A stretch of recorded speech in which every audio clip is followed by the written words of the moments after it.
Ahora pasamos al tema número 2, correspondiente a geometría analítica. En este video voy a abordar la parte, digamos, conceptual, correspondientes a las herramientas de la geometría analítica, y a partir del siguiente video realizaré, si es que terminamos, algunos problemas. Bueno, este video y en adelante creo que va a ser uno de los más importantes porque son una herramienta muy útil para el resto de la materia y de las siguientes materias. No recordaré el orden habitual. Es posible que si ustedes revisen un libro de geometría analítica, tal vez se encuentren más sutilezas y detalles, pero yo escribiré acá todo lo que tiene que estar tal vez impreso en la mente para poder utilizarlo como herramienta en el futuro, porque hay cosas que no son tal vez muy útiles, o obviamente no dejan de ser importantes, pero no son muy útiles para otros temas. Entonces es por eso que voy a reducirlo tal vez un poco respecto al contenido de los libros. Bueno, hablando de geometría analítica, tenemos que entender a esto como la geometría normal. Tiene un nombre más específico, pero no quiero hablar mucho acerca del tema, pero vamos a llamar geometría simplemente aquello que se refiere a figuras conocidas, como el círculo, por ejemplo, el triángulo, puede ser un cono, etc. Entonces, lo que se estudió hace más de 2000 años fueron este tipo de cosas, ¿no? Un círculo, un triángulo, un cono, bueno, con base, etc. En el que se asignaban ciertos parámetros que describían esos objetos, como el radio, puede ser en un rectángulo la base, ¿no? La altura, etc. Pero nunca trabajamos en un marco de referencia correspondientes a un sistema de coordenadas. Es por eso que ahora, mezclando la idea de geometría con un sistema de coordenadas, que nace la geometría analítica. Entonces es simplemente geometría aplicado en un sistema de coordenadas. Esto es muy importante. Por ejemplo, si tomamos un sistema de coordenadas rectangulares, acá,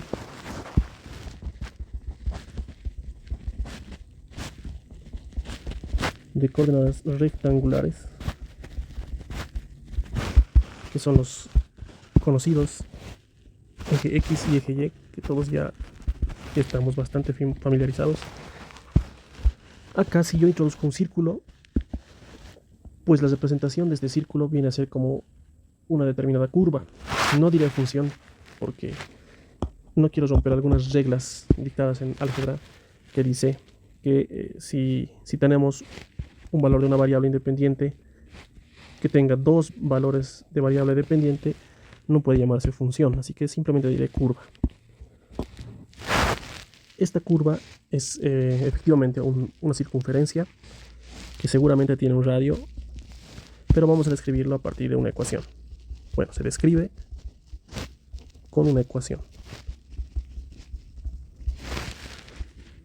Así que estos objetos geométricos dejan de ser simplemente objetos con ciertos parámetros y tienden a convertirse en ecuaciones.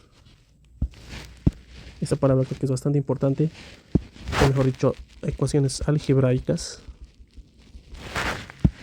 que serían como el nuevo nombre del objeto en un entorno matemático. Esta parte es importante, porque como, bueno, no sé si mencioné en este curso, siempre lo digo, las matemáticas se basan en desarrollos esquemáticos, me refiero a figuras, y desarrollos analíticos. Así que ahora ya no solo son desarrollos esquemáticos, ¿no?, sino también serán desarrollos analíticos mediante ecuaciones algebraicas. Eso facilita bastante la manipulación de estos objetos geométricos. Bueno, eso puedo mencionar en cuanto a la teoría. Sé que hay un montón de cosas más, pero es importante, yo creo, mencionar que ahora vamos a agarrar nuevamente los objetos y los introducimos en sistemas de coordenadas. No es el único, ¿no? Por si acaso, por ejemplo, por eso es solamente un ejemplo. Puede ser un sistema de coordenadas polares, que ya lo iremos viendo pronto. Entonces, si sabemos que podemos describir estos objetos en un sistema de coordenadas como el X y Y, empecemos a estudiar poco a poco, ¿no? Algunos de ellos. Hay algunas cosas que no voy a mencionar mucho, entonces lo pondré como un apartado recordando. Es importante, por eso es que lo vamos a mencionar simplemente. Por ejemplo, la distancia entre dos puntos.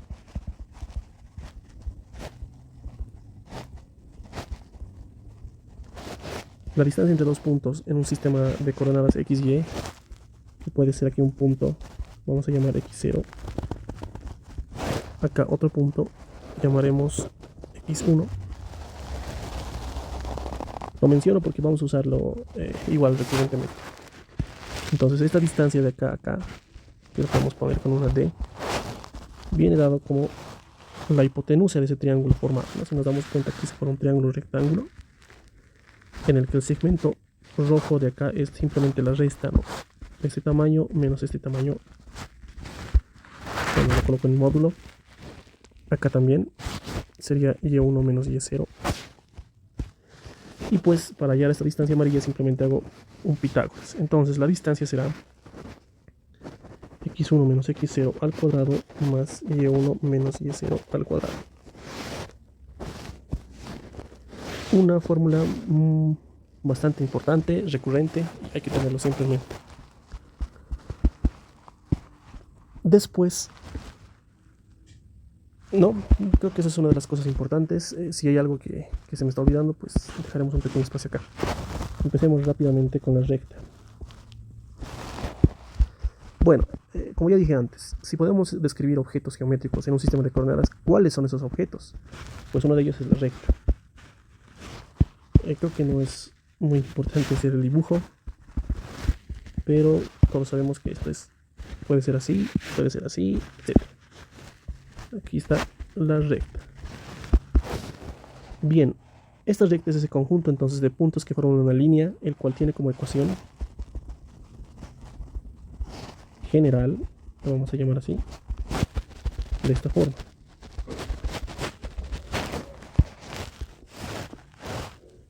Es una importante ecuación en tal sentido de que tienen que notar de que es una ecuación de grado 1, tanto para la variable independiente como la variable dependiente. Ese es un detalle muy sutil porque cuando ustedes agarren una cierta familiaridad con las ecuaciones de todos los objetos geométricos, llegaremos a un punto en el que simplemente, no sé, tendremos ecuaciones de este tipo y con solo la mirada podremos describir, esta es una parábola. ¿Dónde nos fijamos? En sus exponentes de mayor orden. Acuérdense, aquí está por ejemplo de la variable y, el de mayor orden en toda la ecuación es esta, 1. En la variable x, el de mayor orden es esto de acá, 2. Ese 1 y ese 2 nos dirán que esto es una parábola. Así que ojo con eso. Empiezo, ¿no? La recta siempre tendrá esta característica. 1 en el eje, uno en la variable x, 1 en la variable y. El a, b, c son simplemente constantes. Refiero que son números, cualquiera.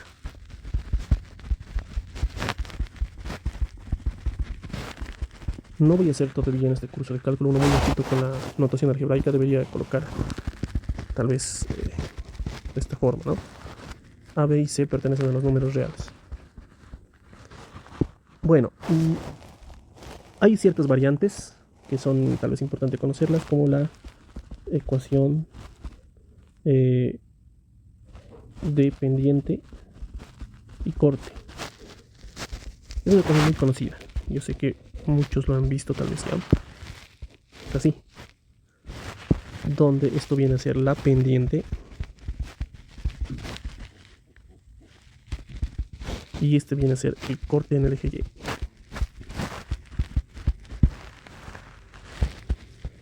qué me refiero con esto?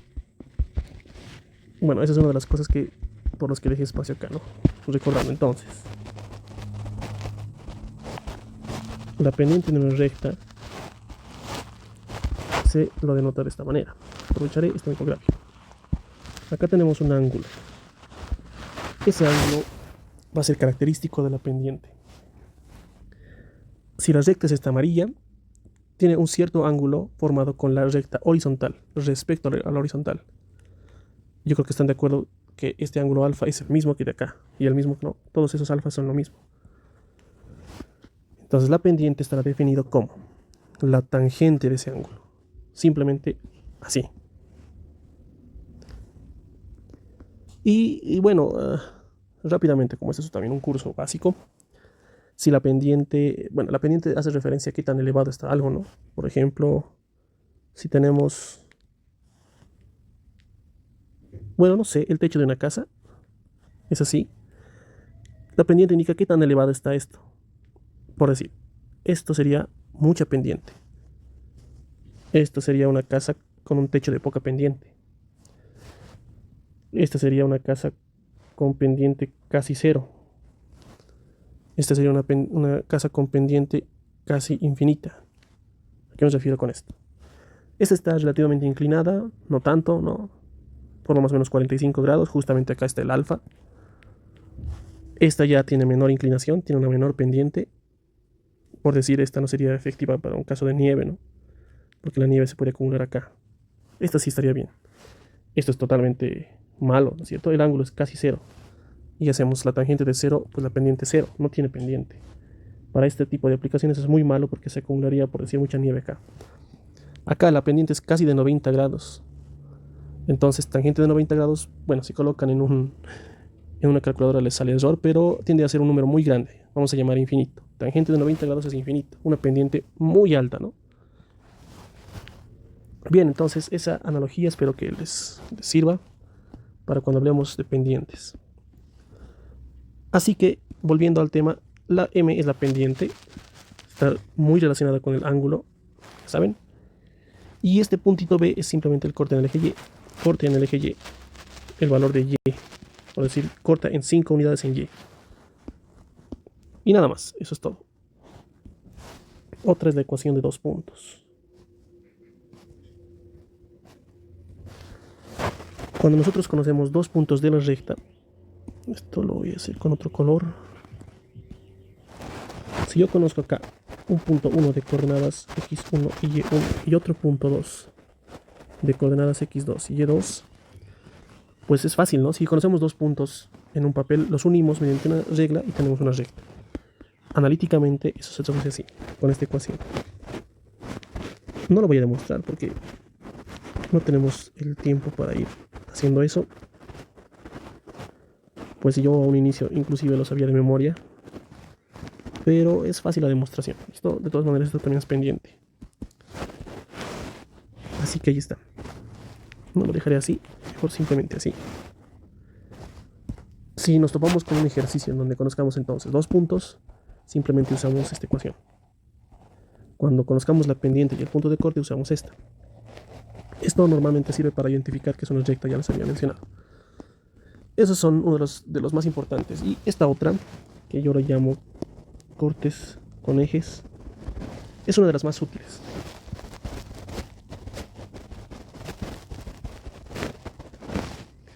Está dada de esa forma. Es muy importante, ¿saben? Porque este número A y este número B en esta ecuación reflejan el corte. Y ahorita voy a hacer un dibujo. Esta es mi recta. Este corte en el eje X de la recta es ese número A, acá. Y este corte en el eje Y es este número B. Y listo. Esto es muy útil porque sirve para graficar rectas de manera rápida. Lo vamos a usar también bastante. Y bien, eso es todo de la recta. Nos pasamos a la circunferencia. Estoy haciendo en nivel de dificultad. ¿Listo? Algunos libros pasan a la parábola, pero en nivel de dificultad continuaría la circunferencia. Todo lo que estoy escribiendo lo estoy recordando y pues me sirvió bastante saber esto, así que nuevamente yo les recomiendo saberlo de memoria. O sea que ustedes sean capaces de hacer lo mismo que yo estoy haciendo acá. Les aseguro que no tendrán ningún problema en el futuro. Bien, vamos a escribir algunas letras para familiarizarnos con la notación que usan normalmente los libros. Acá está una circunferencia. Se va a caracterizar por tener conocidos los números H y K, que son números cualquiera que se presentan al centro de la circunferencia, y también se va a caracterizar por conocer el radio de la circunferencia. La ecuación general es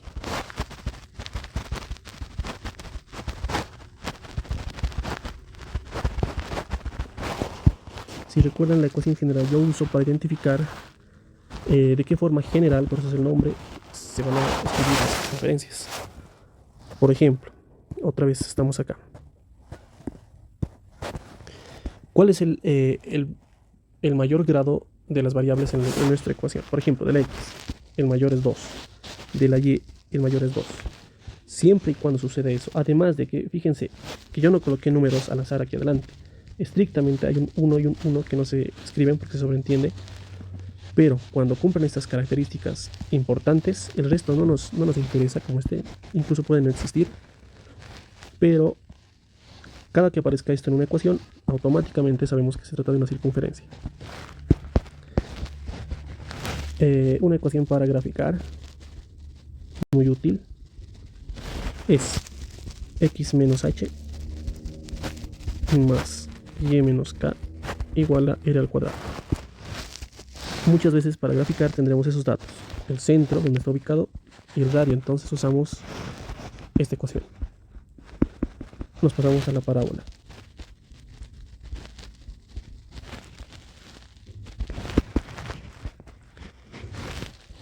Bueno, antes de dibujar, primero escribiré la ecuación general de la parábola.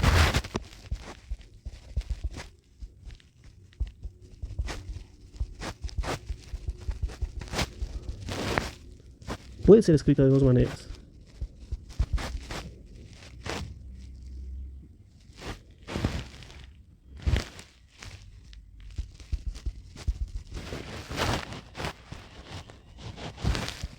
Puede ser como la primera o puede ser como la segunda. Estas son dos formas distintas. Estudiaremos lo importante acá. El de mayor grado, el 2. En la y, el de mayor grado, pues simplemente 1. Si ocurre esta variación de 2 y 1, y ya saben, es una parábola. Pero también puede venir así.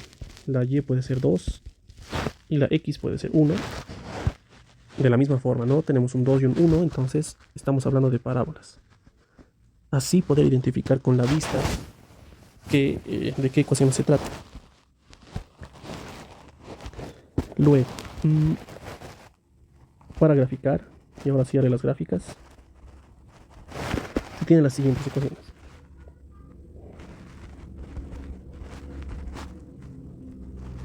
Yo voy a colocar aquí P nada más. Me explico. Muchos en el colegio han debido estudiar, ¿no? Y tal vez recuerdan que aquí colocaban 4P. Pero eso era porque cuando estudiaban la parábola veían varias cosas, ¿no? Como ser el vértice de la parábola, veían el lado recto y algunos otros parámetros más. Esos, más bien, yo siempre he dicho con suerte, no vamos a necesitar ahora. Así que este 4P, al fin y al cabo el P es una distancia. 4 por una distancia sigue siendo un número. Este número simplemente le vamos a llamar, no sé, cualquier letra. M. Esta letra M, como bien les indicaba en la parábola, el número P hacía referencia a qué tan ancho es la parábola. Por ejemplo, si esto era 5 unidades, podría ser 1 unidad, podría ser 8 unidades. Eso hace diferenciar entre qué tan ancho es la parábola. Entonces ese número estará incrustado acá. Y no olviden que solamente es un número que indica qué tan ancho o delgado será la parábola. La gráfica de esto. Tomen muy en cuenta lo siguiente. Acá no está elevado a nada, no sería 1. Simplemente, de hecho, ni siquiera sería necesario colocar esto. Y acá el 2, si desarrollamos este binomio, pues será el primero al cuadrado. Todavía estamos en la forma general. Pero esta ecuación escrita así nos sirve para saber que la parábola tiene una forma específica. A ver, h y k será el vértice de la parábola. Hagamos en orden. Esto es lo que como presentan los libros, es así. Ya. Acá está h, k. Si el x es el que está elevado al cuadrado y además es positivo, esto sí es muy importante que tomen en cuenta. Si es positivo x al cuadrado, fíjense ahí. Si yo desarrollo será así, ¿no? Tal vez aquí haya otras cosas, pero esto es lo importante. Positivo x al cuadrado hace que la parábola se abra hacia arriba. Como un dibujo general, ¿no? Ya sabemos que aquí está incluido ese número m, pero no nos interesa muchas veces, así que basta con identificar eso. El vértice HK y se abre hacia arriba. Esa es la forma correcta de mencionarlo.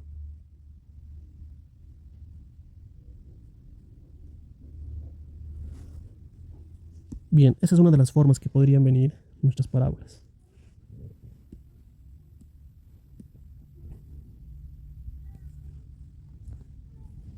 Y lo bueno es que las otras son prácticamente muy parecidas. Vamos a ver. La segunda forma simplemente se diferencian en el signo. Podría venir con signo negativo. Y lo único que cambia es esto. Digamos que ahí es el HK. Y la parábola se abre ahora hacia abajo. Ahí. Entonces cambiamos, se abre hacia abajo. Cada que veamos en una ecuación entonces ese término, quiere decir que es una parábola que se abre hacia abajo. Acá, ahora sí cambiamos las variables, aquí puede venir x menos h, y menos k y positivo. Si el y es el que está elevado al cuadrado y además es positivo, la parábola se abre hacia la derecha. Acá sigue siendo h, k el vértice. Y nuevamente, ¿no? Si en nuestra ecuación tenemos esto y es positivo, obviamente nos escribe, nos damos cuenta que es una parábola que se abre hacia la derecha. Hacia la derecha. Y finalmente, la parábola que se abre hacia la izquierda.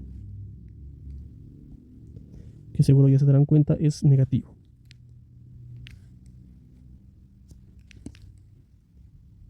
Y ya, solo necesitamos saber eso.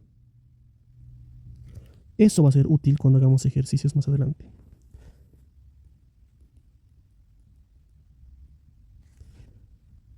Listo.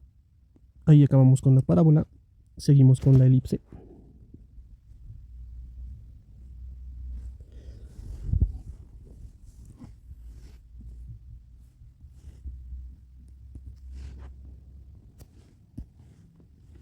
Bien, muchos sabrán que la elipse tiene esta forma, ¿no? Es un huevito.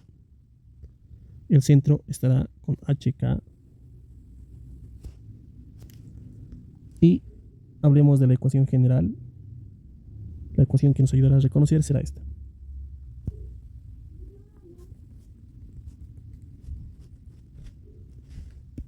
Se dan cuenta que es prácticamente la misma que de la circunferencia.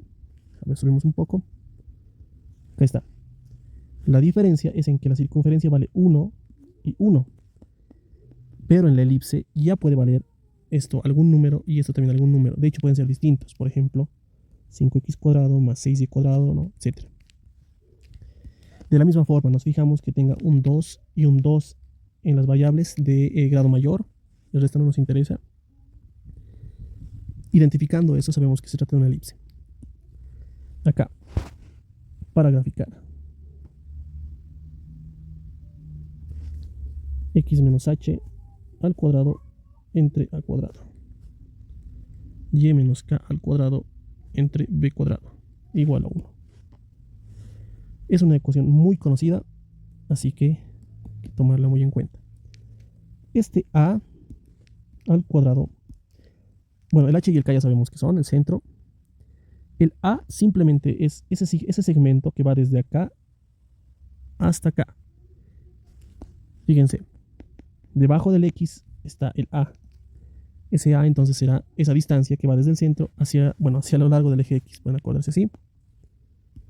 Y este de acá, que sería el B, es hacia arriba. Está de más decir que esto también es B y esto también es A. Así que, bueno, es obvio. Y listo. Con eso acabamos la elipse y terminamos con la hipérbola.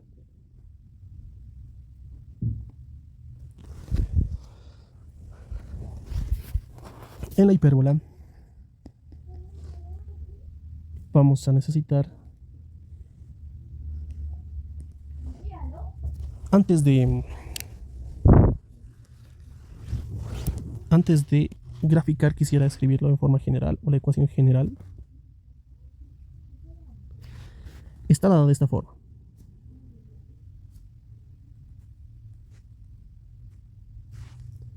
Puede ser esa o puede ser esta.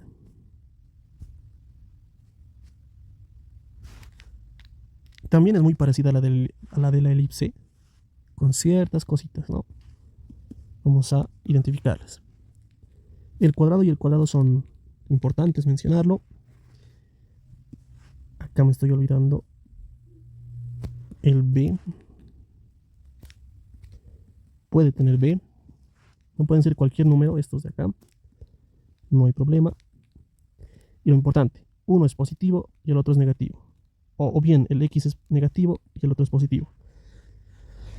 Esas señales nos dan pautas de una hipérbola.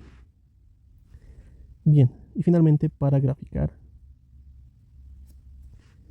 tenemos entonces que es así: x menos h sobre a cuadrado menos y, esto es al cuadrado, y menos k al cuadrado sobre b cuadrado igual a 1. Entonces ahí tenemos lo siguiente. Para graficar las hipérbolas, mejor hagámoslo acá. Se sigue un cierto procedimiento. A partir de la ecuación conocida para graficar de esa, identificamos primero el centro, h y k, seguido de el valor o el desplazamiento en x, que viene a ser este número a de acá. Entonces me voy hacia la derecha a unidades y hacia la izquierda también a unidades. Iguales, ¿no? Obviamente. Lo mismo con la b. Me voy b unidades hacia arriba y b unidades hacia abajo. Posteriormente se forma un cuadrado de ayuda, ¿ya?, entre esa cruz que se ha formado, y después se unen estas esquinas de acá. Esas esquinas son muy importantes. Va a pasar por la esquina, por el centro y por la otra esquina, hacia el infinito. Son asíntotas. Ya muy pronto vamos a hablar de qué son las asíntotas, pero por el momento puedo decirles como que son una pared en el que nunca tiene que pasar o cruzar la ecuación o la curva. Lo mismo acá. Se hace una asíntota que pasa por el centro y las esquinas. Finalmente, se observa, a ver con otro color, ¿quién es el positivo? Si x es positivo, la parábola se hace así. Bueno, la hipérbola se abre hacia los costados. ¿Y de dónde nace? De acá. De acá se abre entonces hacia la derecha, nunca tiene que tocar la asíntota, y lo mismo de acá. Se abre hacia la izquierda y nunca debe tocar la asíntota. Se va hacia el infinito. Y con eso ya tenemos la gráfica de la hipérbola cuando el x es positivo. A ver, aprovechando que ya tenemos acá esto, podemos hacer cómo sería la gráfica con x negativo. Me refiero a que qué tal si x es el negativo y y es el positivo, como habíamos mencionado, ¿no? Acá se intercalan. Todo el procedimiento es lo mismo y solo va a cambiar esto.